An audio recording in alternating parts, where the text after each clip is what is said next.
Hello listeners, Jordan here. I just want to let you know that you can listen to Nighttime early and ad-free on Amazon Music. Include it with Prime.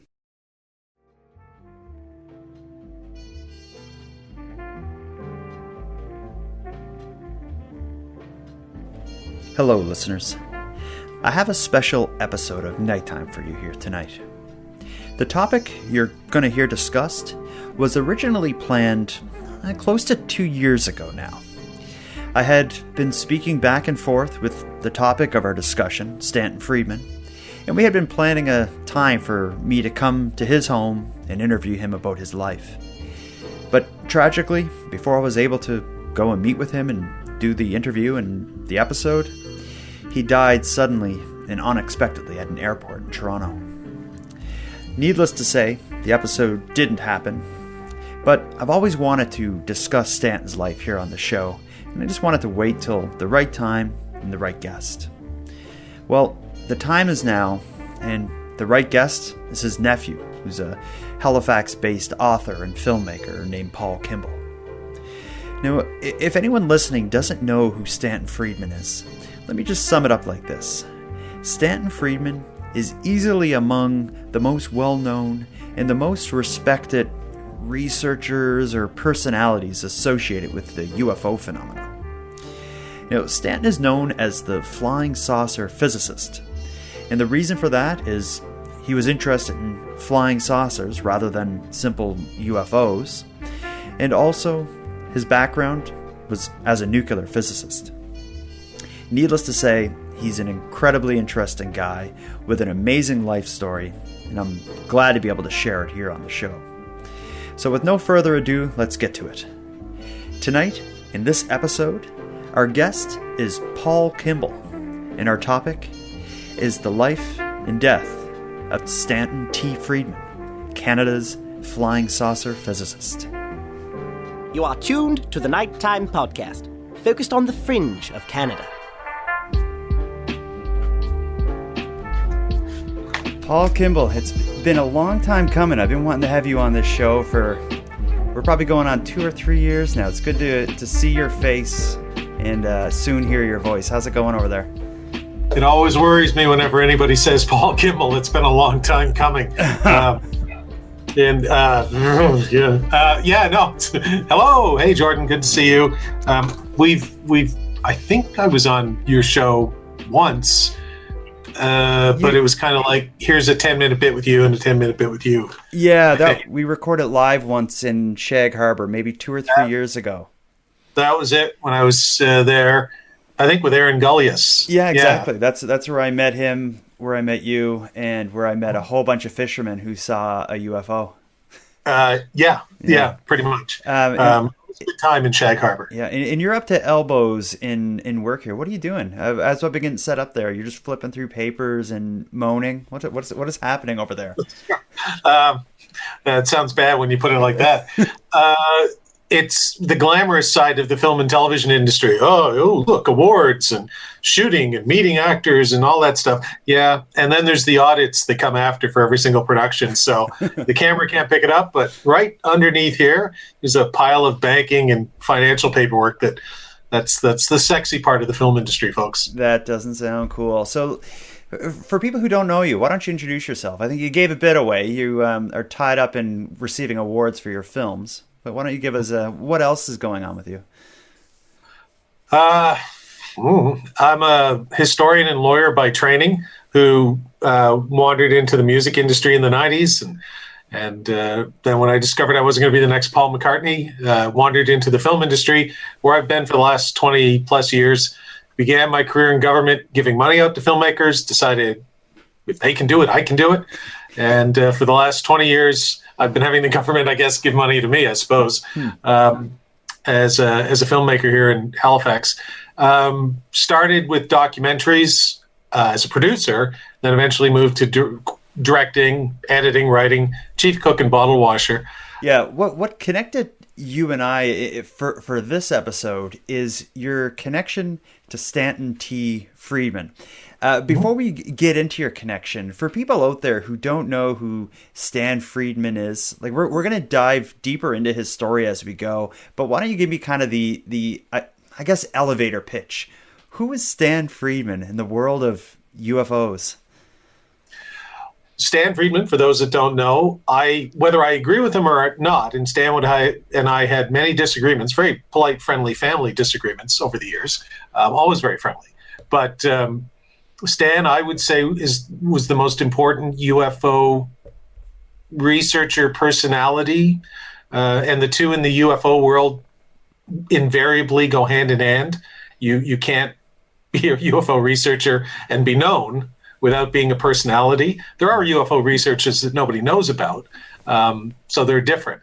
But Stan was, he wasn't just the successor to Hynek and Ruppelt and Kehoe. He was something all of his own. And for 50 years, almost 50 years, I guess, he was the world's, I would say, the preeminent personality in UFO research and entertainment, whatever you want to call it. So you'll see folks, for instance, this is the long elevator pitch. Sorry, it's a tall building. So you'll see everybody loves Jacques Vallée, right? Mm-hmm. I like Jacques Vallée too. He's an interesting cat. Nobody, and I mean nobody outside ufology really knows who Jacques Vallée is. Mm-hmm. Everybody who knows anything about UFOs outside ufology knew who Stan Friedman was, because you'd see Stan on ABC News Nightline with Ted Koppel, and you'd see him on this documentary, that news show, that network, that conference. He spoke, as Stan would have said, I think he said in all 50 states and 9 provinces or something around the world. If you went to university in the 70s or 80s or even the 90s, in North America, there's probably a pretty good chance that either you saw Stan Friedman speak or you know somebody who did. Mm-hmm. And that's how sort of widespread he was. So, and he's also the guy, they call him the grandfather. He called himself the grandfather of Roswell. He rediscovered, because Roswell had been in the media in 1947, briefly. He's the guy who rediscovered it in the 1970s, again, for good or ill. Stan Friedman, everybody knew who he was, and they knew why, because of Roswell and everything that came after Roswell. So if you've ever heard the term Cosmic Watergate, Stan Friedman.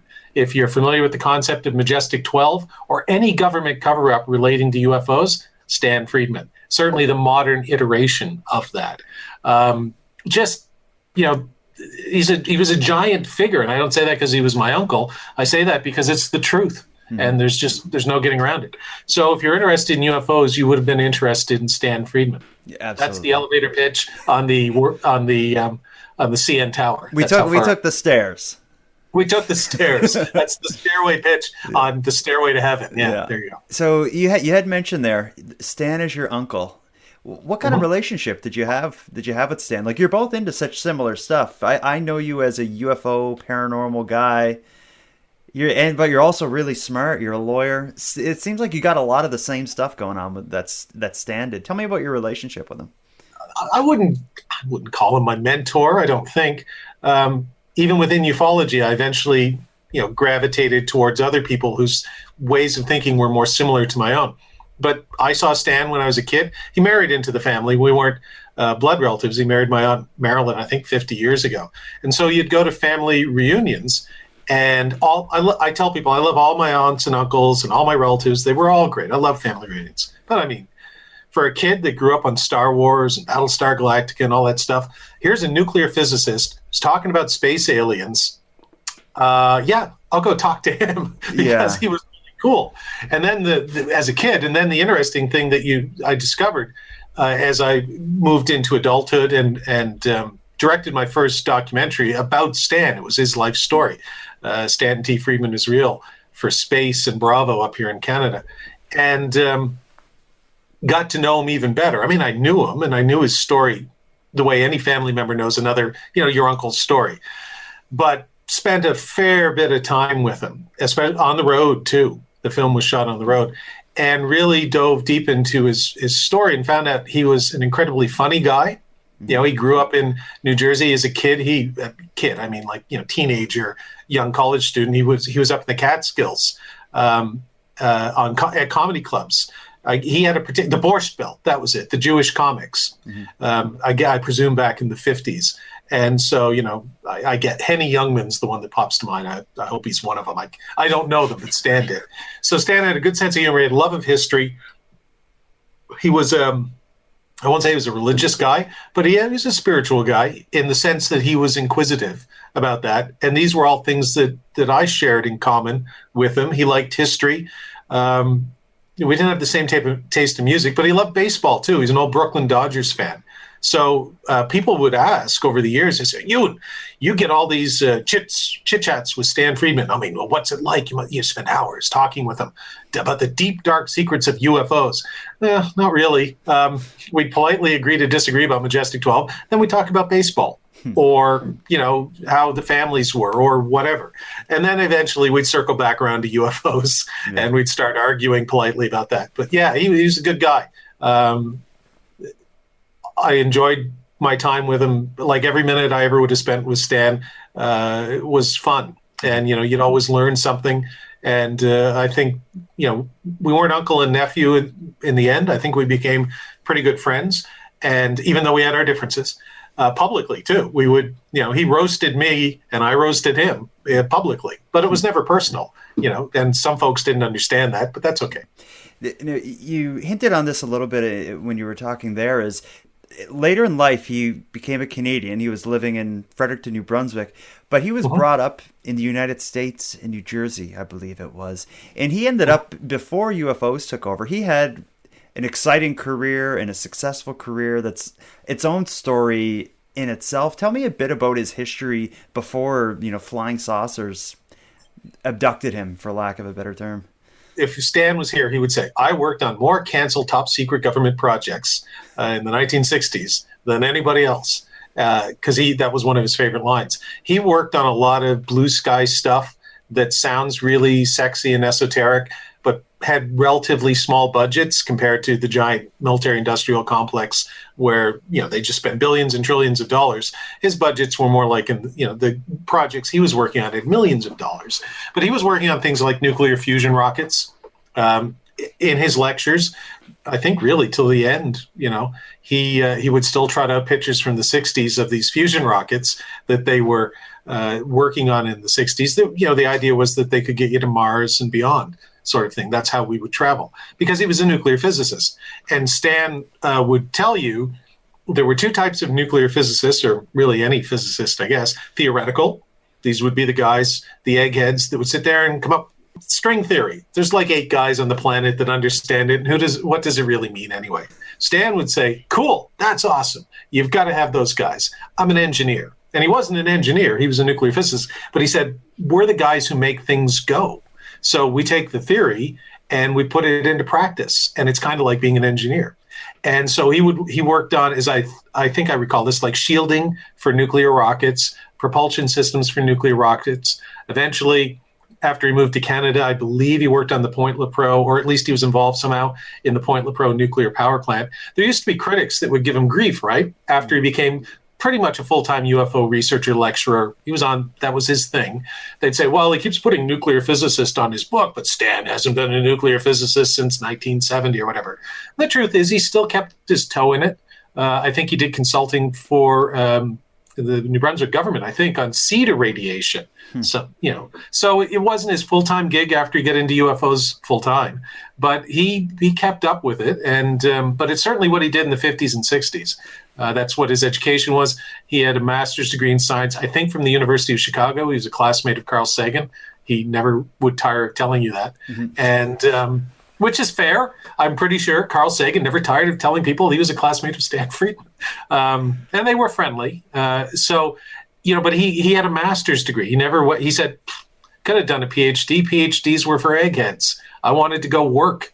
I had a family. He would be very clear. He said, I had a family to raise, mouths to feed, mortgages to pay. And I had a master's degree in nuclear physics, and I wanted to work. I wanted to be where the action is. So off he went. And those are the kinds of things he worked on. He'd tell you some weird stories too, like, they put him on an airplane with a briefcase and they'd handcuff it to his wrist. It's like spy novel kind of stuff, and say, look, whatever's in that briefcase is worth more than you are, literally. So if you die, we don't care. But just make sure you cover the briefcase when the plane hits the ground, kind of thing. So yeah, he had a top secret clearance at one point, so he knew how secrecy worked because he had been underneath secrecy. Mm-hmm. Like that kind of work, when I think of someone who's a physicist working on these top secret projects, that must have been a pretty lucrative kind of career. It seems like he would have taken a lot of risk to leave that behind in pursuit of understanding flying saucers, or perhaps the money he would have made doing that is what enabled him to pursue his passion later in life. I don't know how lucrative the nuclear physics racket was in the 1960s. Mm-hmm.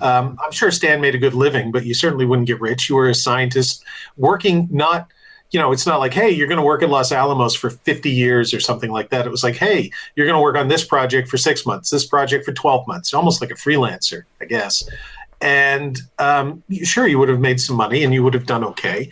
But he made no bones about it. I think he would phrase it, again, I'll channel his spirit. I heard him say these things so many times. When the bottom dropped out of the nuclear physics market or whatever, because the government just stopped funding stuff, which is largely true. If you look at the money they were putting into developing the space program in the 1970s, it largely didn't dry up, but their money went more towards shuttles and satellites around Earth than, funding rockets and stuff that might want to go to Pluto. So Stan, took a look around, and I think by that time he had been giving lectures, and Stan was good. Nobody would, even the people who hate Stan, and I don't know, I can't imagine why you'd hate Stan, but some people do. Mm-hmm. Even the people who didn't like him or didn't think he was right, nobody could ever take away from Stan that he was a showman and he was an entertainer. And he would impart information as he entertained and gave you a show. Totally cool. But there's two ways of giving people information. There's this way. And on this day, something happened and it fell from the sky and it was very interesting. Cool. Yeah. Who cares? And then there was Stan's way, which was, there's a cosmic Watergate. And let me tell you, look at these slides, blacked out government documents. And it came from the sky and Zeta Reticulans and blah, blah, blah, blah, blah. And he'd pepper it with jokes. And he'd accuse SETI of being a silly effort to investigate. And he was the flying saucer physicist. Mm-hmm. That was it. So he knew his role by the time he settled into that role. Yeah. He was good at it. Yeah, so I'm going to play a little clip here. If you have YouTube up, Paul, you can watch along with this. But if not, it's a clip where Stanton is describing how he went from a nuclear physicist to a UFO researcher. He talks about kind of the genesis to that.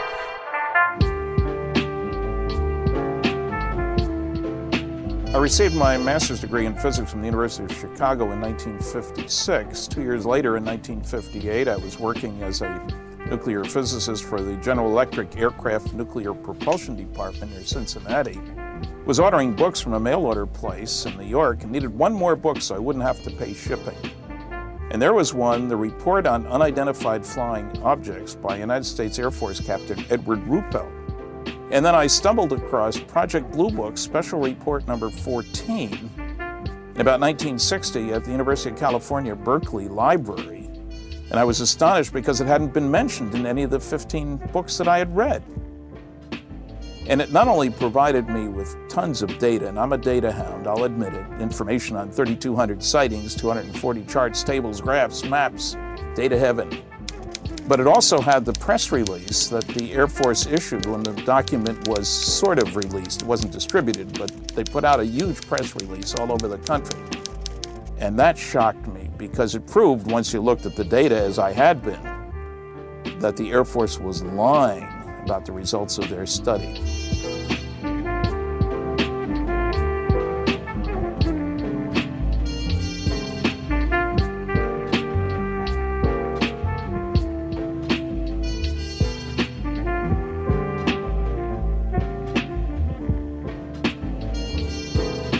Yeah, so what we just heard in that clip is Stan talk about that story. I'm sure you've heard him tell this a million times, but he was buying some books, and to get free shipping, I think it was, he had to buy a couple more things, and a UFO book caught his attention, and that's what really started this whole his 50-year odyssey into the unknown. Yeah, it was by Edward Ruppelt.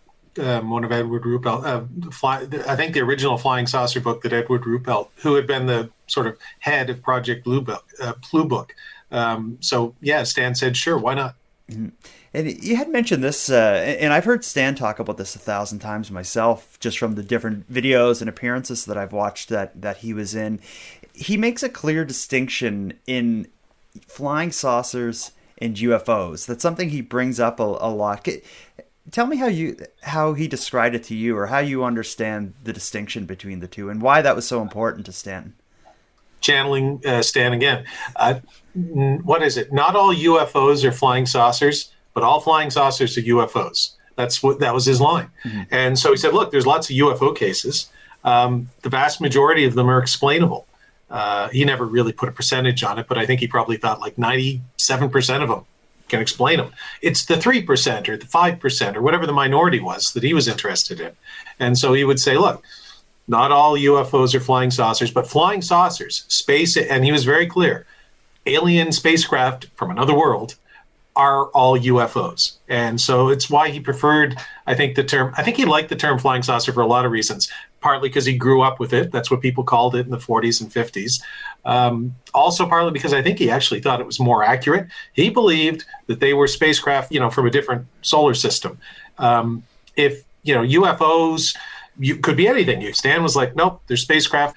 And I also think he thought it set him apart too. He liked the way he was an entertainer, so flying saucer physicist rolled off the tongue, and everybody was a UFO researcher. Stan, I'm a flying saucer guy. Like, you guys can talk about your UFOs all you want.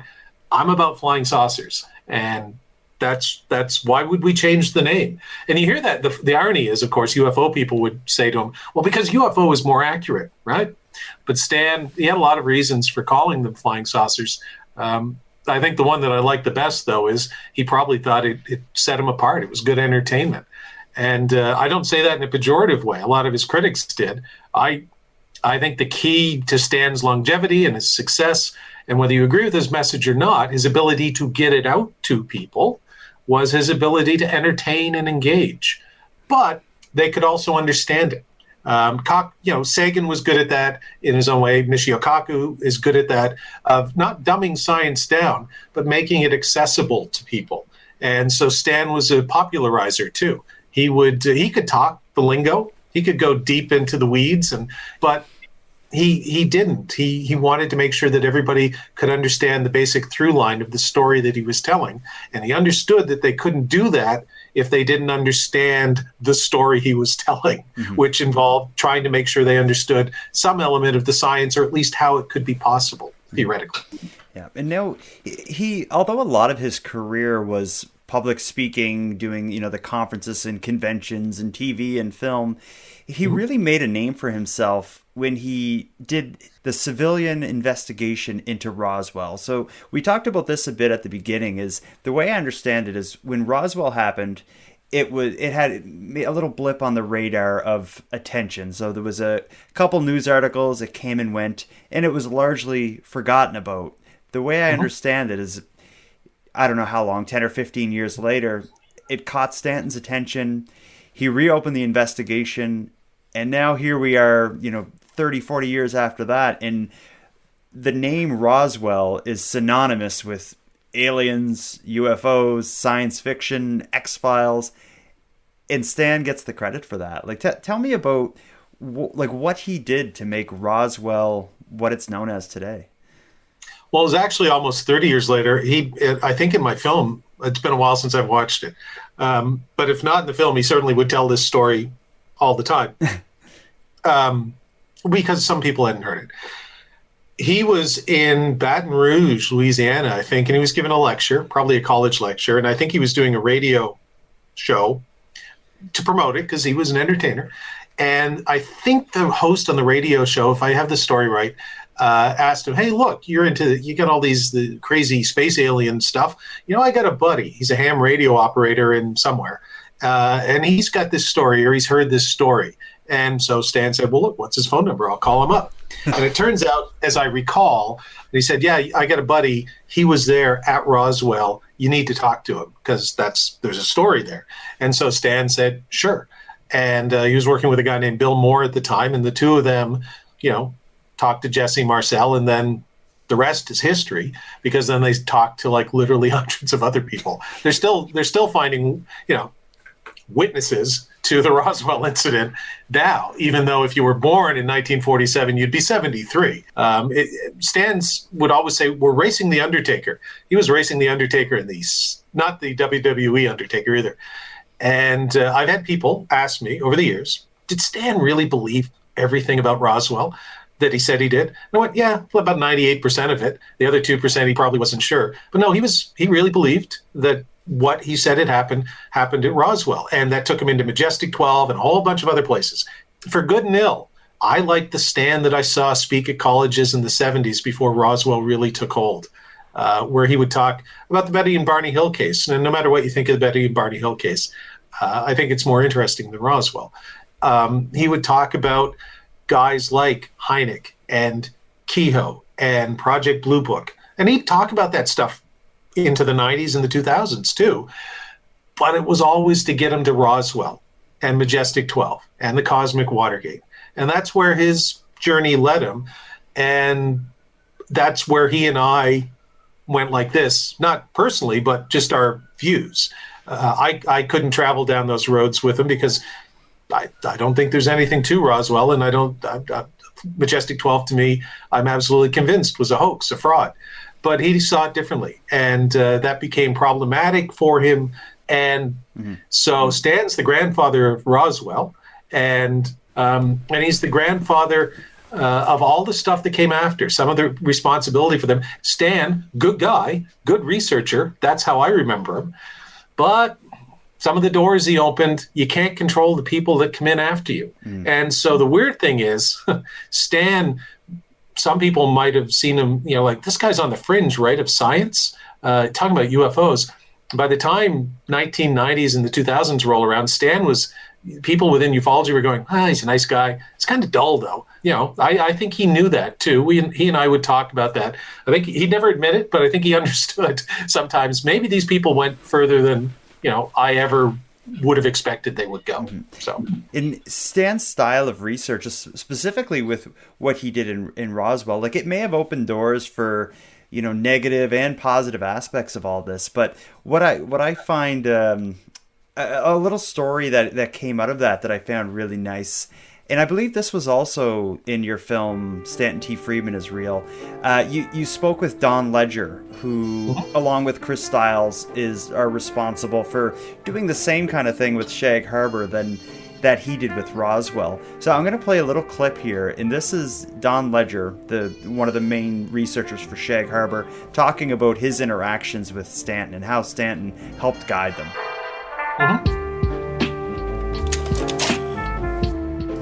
So I try to encourage those people who seem to have a justifiable goal, an appropriate one that fits in with my background and so forth. A good example was Chris Stiles when he first called me about Shag Harbor. Chris had just been watching the Unsolved Mysteries segment on the Roswell incident. And Stanton, of course, being the expert on it at the time,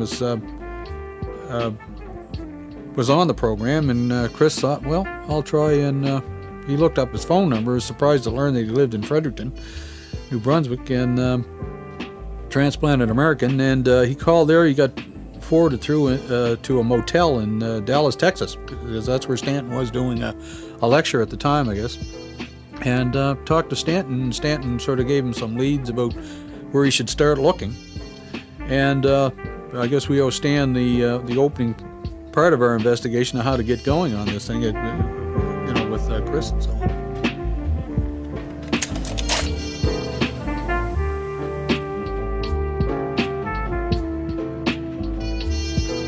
Yeah, I'm a huge fan of Don Ledger. I've had him on the show a few times. I was pumped to see an older, or a much younger Don Ledger on your film talking about Stanton. And I've always seen in Shag Harbor, in the history behind how that was uncovered, it's just straight out of Stanton's playbook. So it's cool to see them put that in words in that film. Yeah, Don and Chris are good guys. I've gotten to know them pretty well. Yeah. Don's a lot of fun at UFO conferences. That's all I'll say. Or he was. I don't think he does them anymore. And the story of Shag Harbor, it really resonated with Stan. Flying saucers, they crash, somehow.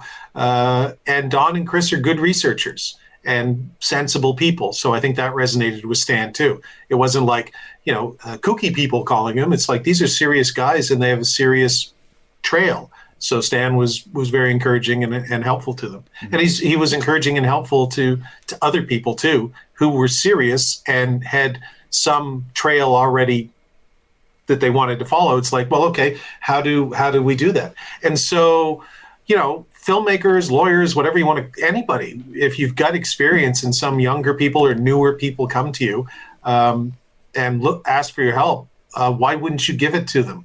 Because there were people that would have helped you on your way up. And so Stan learned from people.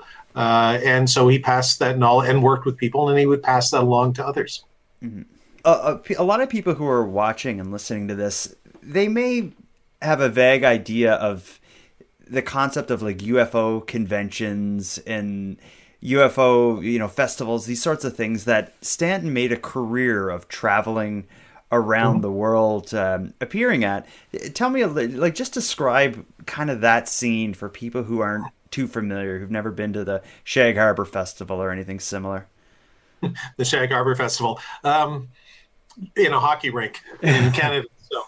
With catering by Tim Hortons. So every festival's a little different. Some were bigger. Conferences were a big thing in the 80s, 70s a bit, but really in the 80s and into the 90s. Big. And even the 2000s, up until 9/11 changed things a lot for travel and stuff, but they would still continue on. These days, even before COVID, conferences were not as much a big thing because we can do this, right? So you can talk to people directly through the internet. Stan he had a phone number. People would call him at his home. He had two phones. He had Stan's phone, which shared with the family. And then he had, the bat phone, which was, somebody calling the special number. He had two rings, one or the other. And it's like, my aunt would go, that's the UFO ring. You answer that. She wouldn't answer those ones. So, conferences were cool. They were fun. I have to admit, I've been a big critic of a lot of people within ufology, but I enjoyed going to conferences and meeting most of them. There were some I just couldn't cotton to, but most of them, it was always a good time, and you could always be polite most of the time. So there are exceptions to every rule, but for the most part, it was good fun. And Stan would go. You can see it in the film. You can see him. He would lug a suitcase full of books down the hallway. Now he'd still have books, but now you could just say, go to, Amazon. You can buy them off Amazon. Here's the password, or here's the website, kind of thing. Would make life a lot easier. But he had this huge suitcase. Even in his 60s, 70s, he was dragging this thing through airports and down hallways. And you think, well, this is a glamorous life, right? Anybody who's ever been a musician, unless you're U2 or you have roadies and stuff, it's not a glamorous life. You got to haul your own gear, all that stuff. So as a former musician, it resonated with me to see Stan trundling along through airports. I never went through airports, but just anywhere with gear and having to lug your own stuff. So one thing, though, that sticks out for me is when we were in LA, Anaheim, really, in 2001, filming Stanton T. Friedman, Israel, I remember these two very, very, very attractive young women. They're in the film. You'll know them when you see them. And so we were all standing around. We're a small film crew of, guys. And we thought, well, they're here for the conference. Let's see if they're willing to be interviewed. So we walked up and we said, look, would you be willing to be interviewed? We're doing this film about Stan Friedman. They went, oh my God, yes. And they worshiped Stan Friedman. Like, they thought he was a rock star. But they were just, Stan was this star to them, almost I won't say godlike figure, that's not true, but a legend, and eventually introduced them to Stan because he was at his table selling books. And I said, I can't, honestly, it was 20 years ago, can't remember their names, but Jane and Sue. And I said, hey, Stan, we were interviewing, these two are big, fans, very interested, they'd love to talk to you. And Stan was like, oh, well, I'd love to talk to them too. And, their faces lit up kind of thing. Wow. And Stan talked to them for about 15 or 20 minutes. I think one of them had a story, like had seen something. So he would always listen to people's stories, no matter how crazy they might seem to anybody else. even if Stan thought they were crazy, and he did sometimes. Like I'd come up, I remember one lady at that same conference, she told him a story and Stan was like, well, you should look at this, and maybe similar to that. And she went away satisfied. I think she even bought a book. Wow. And then, and then she walked away, and he and I had a moment alone, and we were just kind of sitting there. And I went, she was a little out there, Stan. And he went, oh yeah. She should probably see a psychiatrist. And he knew that there were those people that, like I slept with Luke Skywalker kind of thing. Yeah. And so, Stan he would give everybody the benefit of his time, and he would treat them with respect like human beings. But he didn't believe everybody, and he didn't accept everybody. He was not one of those people who said no witness would lie. Stan knew people lied. Every witness, I know what I saw, the title to the James Fox film or whatever. No, you don't know what you saw. You saw it's the dumbest title in the history of dumb titles in film. I know what I saw. No, you don't know what you saw. That's the whole point. It's a UFO, dummy. But Stan would listen to those stories, and then he would put them in the context of everybody else's story. So one of my favorite things, and he would try and make it so that people wouldn't be afraid to tell their stories. So my favorite thing in any Stan Friedman lecture was, he would somewhere during the lecture, he'd say, look, show of hands, how many people have seen what they think is a UFO? Now, remember, this is a guy who was talking about UFOs as spacecraft, alien spacecraft. So, and a few hands would go up, maybe. Not always, but sometimes a few would gingerly go up, too. And then he would talk about the laughter curtain. And he would say, look, it's nothing to be embarrassed about. I imagine there's more of you in this audience. And I remember one lecture he gave at Acadia University. I think 400 kids or something, 300 students, whatever. And maybe 4 or 5 hands went up. By the end, it was more like 30 or 40. Because what he then would do is say, look, you're not alone. Jimmy Carter saw a UFO. It doesn't matter that it was the planet Venus. It's that Carter would talk about it. John Lennon said he saw a UFO. Lots of people have seen UFOs. Don't be embarrassed by it. Doesn't mean what you saw was a spacecraft. Truth is, it probably wasn't, but maybe it was. But it's just, you saw something. That's all it is. It's just like seeing a traffic accident. It's the laughter curtain, he would call it. And he would say, that's what we have to do. We have to break down the laughter curtain so that people are not afraid to tell their stories because people would laugh at them. So that was his primary, I really do mean this, that was his primary mission, was to make it acceptable for polite society to talk about UFOs. And the way to do that was to popularize it, to inject a little bit of humor in it, to not take yourself deadly seriously, but not deadly serious, but make it so that people weren't afraid to talk to their friends and neighbors about it. Stan was key, I would say the key guy, to making it acceptable to talk about it in polite company. And that's actually a pretty good legacy, even if you have to deal with some of the kooks and crazies that came after him. They've ruined that in many respects. I think you would look at that and go, they're making it harder. They're taking it back to the days when people all thought we were all nuts. And he spent an entire lifetime trying to inject science and history and some degree of rationality into it, even if maybe his own views, some of us might have said, well, we don't agree with you, but we could respect the process by which he would come to it. So to me, that's his greatest legacy, is to popularize UFOs and to make it acceptable by treating people as human beings and listening to their stories too, I might add. Yeah, I've always been impressed by the way he would use humor when appropriate, especially in his live speaking engagements. I'm going to play, for people who haven't seen him speak, I'm just going to play a short clip here just to get a taste of kind of the style he has, because there is a lot of showmanship and humor, but at the same time, he's so on the ball, he's so sharp.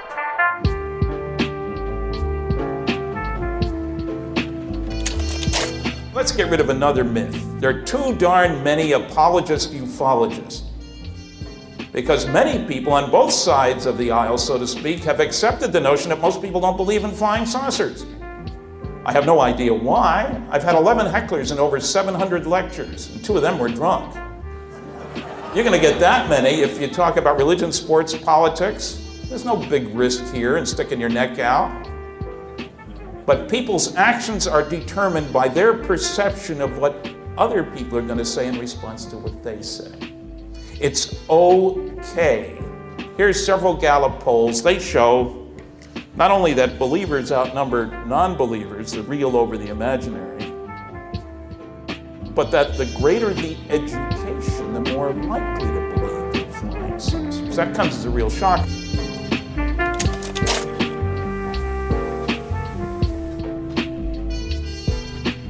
Yeah, so we hear in that clip there, what he's saying is logical, it makes a lot of sense, and like as you described there, he's really rallying the troops, but at the same time he's doing it in this funny, approachable, self-deprecating kind of way. So he's a master of it. But on the same token, I like watching clips of he can do it the other way as well. I have a clip that I'll play right after this where he had somebody interviewing him. He was on some TV show I've never heard of, on some TV station that was canceled. But the host was really kind of leaning on the, UFOs are crazy kind of thing. And Stanton went after him in the complete opposite direction, like a scientist spouting facts and figures. And he knew exactly what to do to show this guy, like, this is not anything funny at all. I'm going to play that. This is a short clip. I think actually it wasn't a TV show. This was a clip from, there was a movie called Mars Attacks, maybe 15 or 20 years ago. And it was a TV special to promote the film Mars Attacks that was coming out. Oh, wow. And they had Stanton on to talk about aliens. You know the film, right? Mars Attacks? You've heard of that? I do. Tim Burton. Yeah, exactly. It's a funny film. So here it is. Has a master's degree in physics. He was a classmate of Carl Sagan, and he's written numerous articles as well as 2 books, including Crash at Corona about the Roswell incident, lectures all over the country, and we're happy to have him here. Ufologist Stanton T. Friedman. Welcome, Stan. Glad to be here. Ufologist, like geologist and biologist. Ufologist, sorry, it's not ufologist, it's ufologist. Okay. So, Stan, how many UFO sightings do you think are actually aliens? And not just some drunk guy with a good imagination. Well, give me numbers here. Okay, right? If you take the largest study ever done for the Air Force, 21% of the 3,200 cases investigated turned out to be completely unexplainable, separate from the ones for which they didn't have enough data, which they were 10%. So it's a significant percentage. Sightings are common. I check all my audiences, more than 700. And at the end of the lecture, of course, never at the beginning.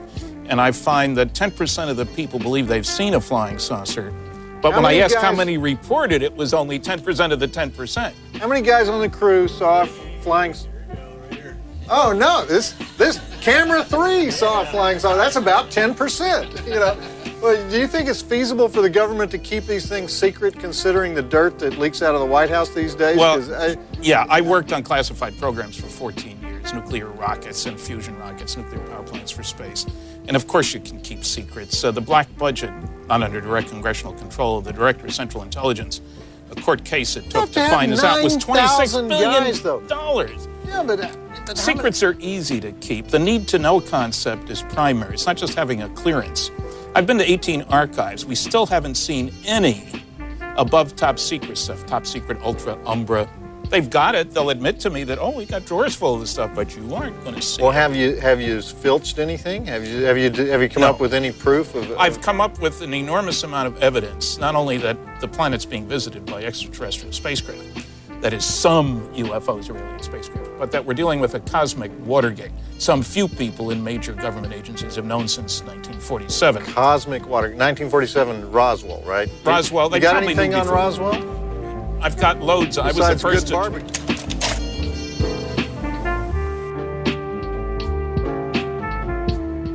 That was some classic Stan Friedman at the top of his game. Could you sense, I feel like I could sense that he knew going into that it was going to be a joke, and he went at it in the opposite direction.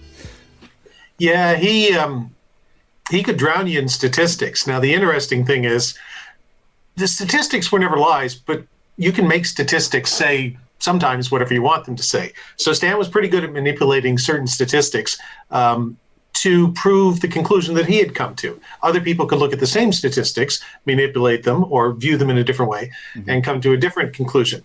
And that's fine. That's what the argument, that's what the debate is. But Stan didn't, all the nice things I said about him, he didn't suffer fools gladly. So if somebody tried to sort of come at him, he had a sense of humor, but if you tried to come at him and make fun of him, not, like Stan could make fun of himself, but if you tried to make fun of him, that's a different story. And Stan, it was I never saw anybody put him off his game, ever. He was LeBron James gets put off his game all the time. He's kind of the Michael Jordan of ufology. It's pretty rare to find Michael Jordan get put off his game. So Stan was competitive. And the competition, though, was I need to get the information out. And so the opposing team, if you will, whether it was Phil Klass and the skeptics and the debunkers, really, and the strident debunkers, Stan would debunk just as much as the next guy if he thought it was bunk, because Stan had no time for people who would gum up and make it harder for him to get the information out that he wanted to get out, which he considered serious, and to popularize it and make it accessible and all that stuff. And we talked about this. Stanton toured the world, wrote books. He's been on Larry King, Unsolved Mysteries, probably 100 times. He's done anything you could expect to do in this field, short of solve the riddle. And I think that eventually age started to catch up to him. And not long ago, he announced his retirement from UFO research and speaking. Before we talk about it, I'm going to play another clip. This is him being interviewed by Steve Murphy on CTV right after he announced his retirement.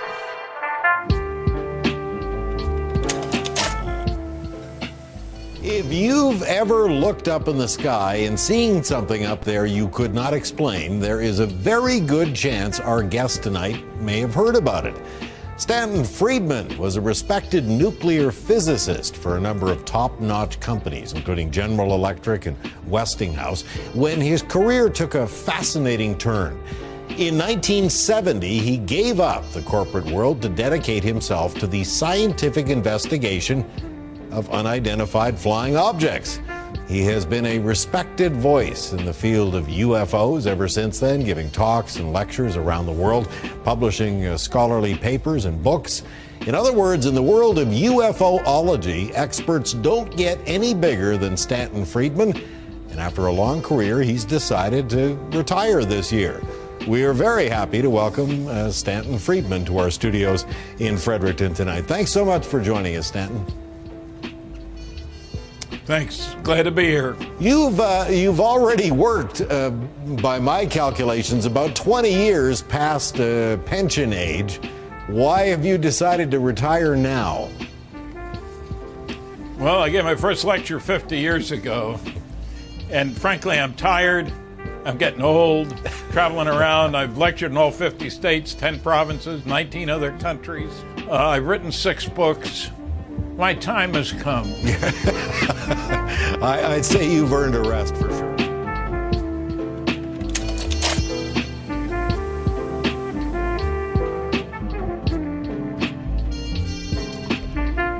So we heard him give the Coles Notes version of his retirement. He's getting old, getting tired. He's done it all.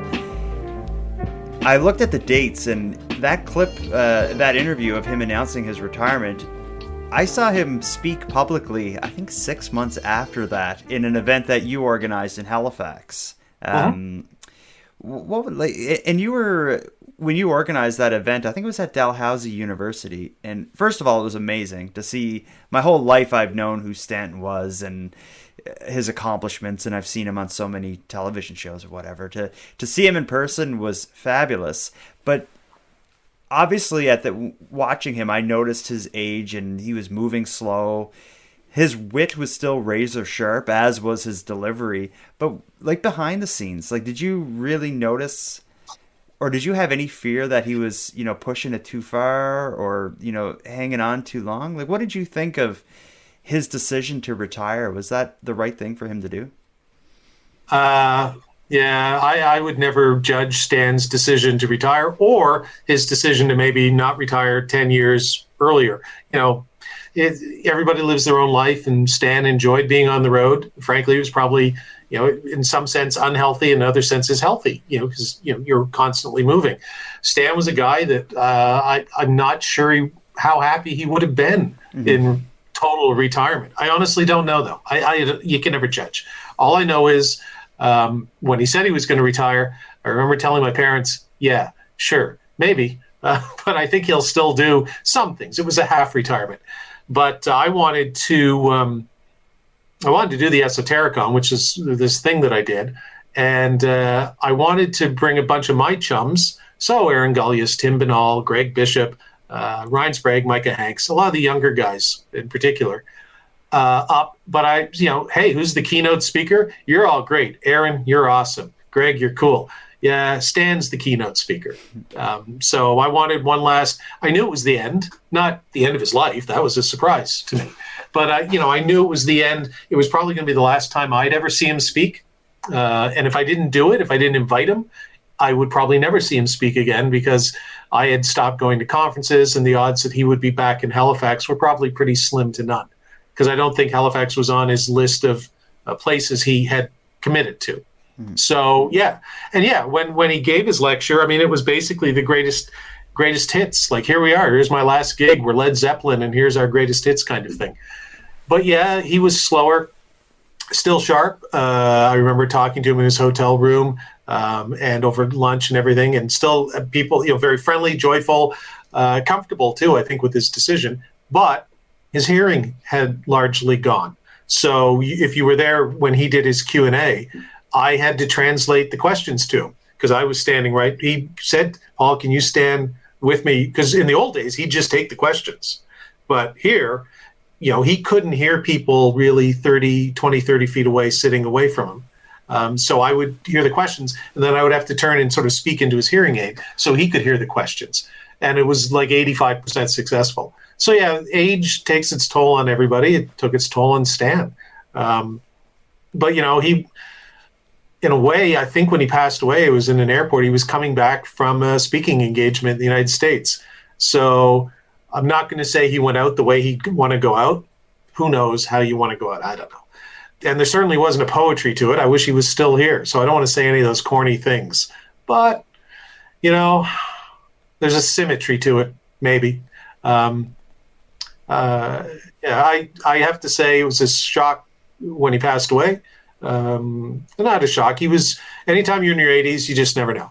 But it's, it's very sad. I hearing his voice, I can hear it coming through the screen when you were playing the clips. It brings back nothing but good memories for me. Even when Stan and I would feud, it was always friendly, and I miss the feuds, if nothing else. He torched me in one of his books once. He wrote an addendum to his Majestic 12 book, and my dad sort of called me up and said, "You seen Stan was by? He dropped off a copy of the book. Have you seen it?" No. Well, you should, because he's talking about you in Majestic 12, and he's like, "I don't know why my nephew insists," and whatever. And so I called him up, and we just talked about baseball. It's fun. So yeah, I miss him. I miss having him in the universe, or this universe. Who knows where he is now?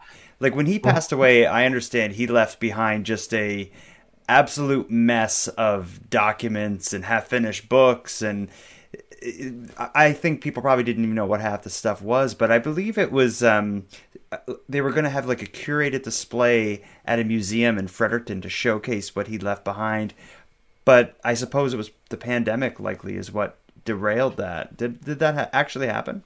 Well, I don't know about Stan Friedman Appreciation Day. I think they gave him the key to the city once or something like that. I think they named a day after him. Like, they have like Stan Friedman Day in Fredericton.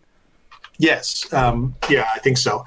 He didn't leave it to a museum. He left it to the University of New Brunswick archives. Okay. Because Stan ultimately was an academic at heart, even though he's a showman and entertainer. His favorite ufologist or UFO researcher, bar none, was Dr. James McDonald. And McDonald's archives, I think, are at the University of Arizona, somewhere down in the Southwest. Pretty sure it's Arizona. And so Stan, I have no doubt, wanted to follow in the footsteps of McDonald and have his papers left to an archives where serious researchers could come and they would be cataloged. And, Stan spent a fair portion of his career in archives, looking through papers. So now people, when they finally get it done, will be able to, and as Stan said, it might take a graduate student 20 years to do it, because he really, his basement was a disaster. It was like a Tasmanian devil whirling dervish of paperwork. Kind of like my desk, but you can't see it. So, yeah, that's great. Who knows what they'll find in there? I mean, I don't know. I was in his basement more than once. I don't know what was under the 8th level it was like the 9 levels of hell. Who knows what's on the 9th level? We're only on the 1st level. So I have no idea I remember seeing reports. He had old declassified reports from his old days as a top secret physicist working for the U.S. government on various things about rockets, just lying around with the red mark through, and everything. Oh, you can take this. He would just have stuff lying around. So I suspect, depending on what they shipped to the archives, whether they took all of it or whether they took parts of it, it'll be a treasure trove for historians like Aaron Gullius. Drive on up to Fredericton and go through the Stan Friedman archival records. And, you'll probably see correspondence, because he would keep it all, from various UFO researchers or various government agencies, plus his own research. All of that stuff will be in there. And I might be the first guy when it's, to go up and rifle through when I get the opportunity. Now, I might discover things I didn't know. Now, for people who want to learn more about Stan's life than what we went through here, why don't you give me some ideas of what would be some good resources to go to? So you have your film, Stanton Friedman is Real. That's up on YouTube. Your company has it hosted there. I watched it this morning and it was fantastic. Other than your film about his life, what else do you suggest people could look into? Here, I'll put my Stan Friedman hat on. You don't need to go any further. My film's all you need to see. And it's free. So there you go. I don't know. Google Stan Friedman. The best way to learn about Stan, now that he's not here, is to look and watch him. So you can certainly see him in my film. There's lectures and tells his whole life story, plus some of his critics. Carl Flock, Kevin Randall are in there. So that gives a balanced portrait of the man. There's a couple other films that I did with Stan in them. But you know what? If you Google Stan in YouTube, you'll be there. He is with Ted Koppel on Nightline. I'm sure that one's up. Here he is on Larry King. You can see, and you can probably even stick him in a timeline and say, here he is in 1978, here he is in 1985. And you can get a view of who he was by watching him speak. The truth is, he wasn't the best writer. He was a competent writer, but, his prose was pedestrian. That's what I'll say. The man was a speaker. He communicated orally. And so the best way to hear what Stan believed and to get a feel for who he was not to read his books, although feel free to do that. I'd encourage you to do that. But to search out his videos that have him in it, interviews, podcasts he would do, radio interviews, like Tim Binnall would have him on every year kind of thing when Tim was doing his podcast. You'll find Stan. He's out there. And that's the best way to sort of see who he was, is to listen to him speak and to watch him speak. And because that was such an intrinsic part of his appeal, and also of how he did, what he did, and when he did it. And how do people find you? You're up to a lot of interesting stuff. For whatever reason, if they wanted to find you virtually, don't list your address or something. But you can go to the easiest place to find me is our company's website, winterlightproductions.com, and that usually include the Stan Friedman films there. But you can also find it on YouTube from the U.S. distributors that put it up, and I think it's all free. So I'm sure it's free because I never get any money from it. So there you go. And I think my email address is there, so feel free to drop me an email. I'm on Twitter too, @PaulKimballFilm. So there you go.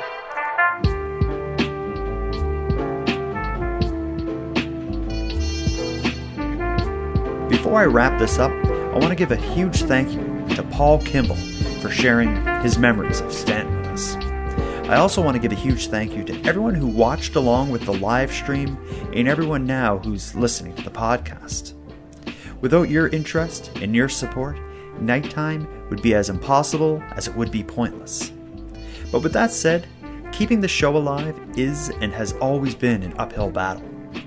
If you want to help take some of the weight off the show's back, please consider subscribing to the premium feed. Not only will it help make the show possible, it's going to give you more of each topic than you're going to get here on the free feed. For example, shortly after the release of this episode, I'll begin planning for this Thursday night's patron chat, in which I and the patrons will get together on a video chat and ask questions and discuss past episodes. The audio of that chat will then be released on the premium feed.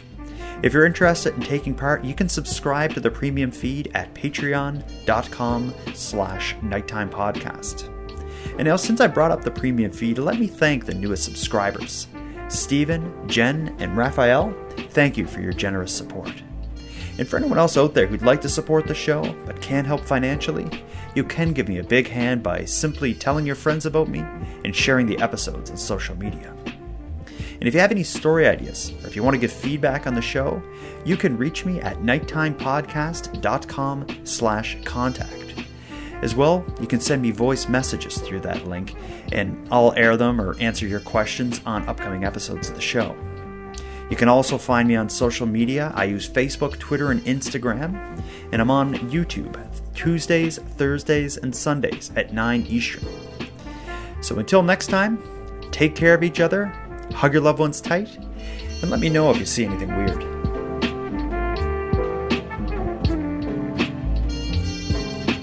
The Nighttime Podcast is written, hosted, and produced by Jordan Bonaparte. Copyright Jordan Bonaparte. Now I'm going to go out on some clips here from your good friend, Aaron Gullius, and your other good friend, Ryan Sprague. I let them both know that I was going to do this episode, and I was like, if you want to give me an idea of why Stanton was so important to you, say it to a microphone and send it to me. And both of them agreed.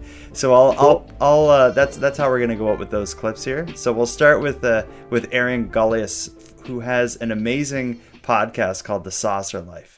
I've listened to every episode. I found I was at Value Village. I always go there and look at the old books, and there was this book that was probably printed in like early 70s, and it just had that really cool old UFO book vibe. And it was written by a woman from the United States, all about her UFO abduction. Her name was Greta Woodrow. I had never heard of her. I had never seen the book, but it just caught my eye.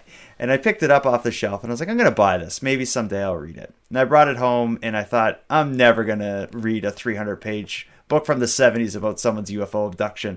But then I thought, I know someone who may read it, though. So I mailed it to Aaron with a little note just saying, like, I'm interested in this book, not interested enough to read it, but I would listen to a podcast on it. And so sure enough, he read it and made like a 30-minute podcast telling the story. And it sounded like a pretty good book. But anyway, I love his show, and here's what he had to say about Stanton. Hi, this is Aaron from The Saucer Life, and I'm not in the studio right now. Rather, I am in the Saucer Life library. And when thinking about the work and influence of the late Stanton T. Friedman, I was drawn to look at my modest yet thorough collection of UFO books, and you sort of can see his shadow cast over a lot of these books, not just the ones he wrote. For example, one book away from one of his books is Fate Magazine's collection, The Best of Roswell. You wouldn't have that without Stanton T. Friedman's work on it. So, what is Stan Friedman's influence and legacy in the UFO field? I think it's not just sort of enshrining Roswell as the go-to case. It's presenting the importance of scientific rigor and knowledge and archival research, and even if you don't agree with his conclusions, and I certainly don't in every case, you have to respect the amount of work he put in, not just crafting his arguments and his ideas and marshaling his evidence, but in clearly and effectively communicating his ideas, not just to UFO freaks, and I say that as one of them, not just to the UFO freaks, but to the public as a whole. And since his passing, I think that's one of the things that has been sorely lacking in the UFO field, is a voice that can convey these things to the general public in a way that is both engaging and credible. We seem to be able to get engaging or credible, but not both. And Stan Friedman was excellent at that. So we miss Stan. These years after his passing, he was a giant in the field, and hopefully at some point somebody will pick up his mantle effectively.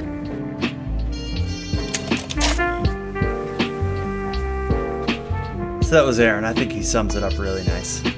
Yeah, you should have had him on. He said in like 3 minutes what took me 80 minutes to say.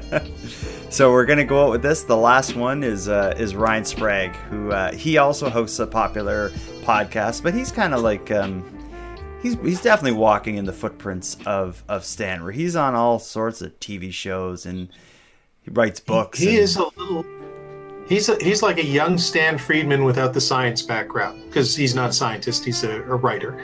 But yeah, Ryan reminds me a lot of Stan he talks to people and he gets interviews and he'll get them on tape, and Stan would do that too. So he is walking a little bit in Stan's footsteps for sure. All right, so we're gonna go out on this. So here's Ryan Sprague.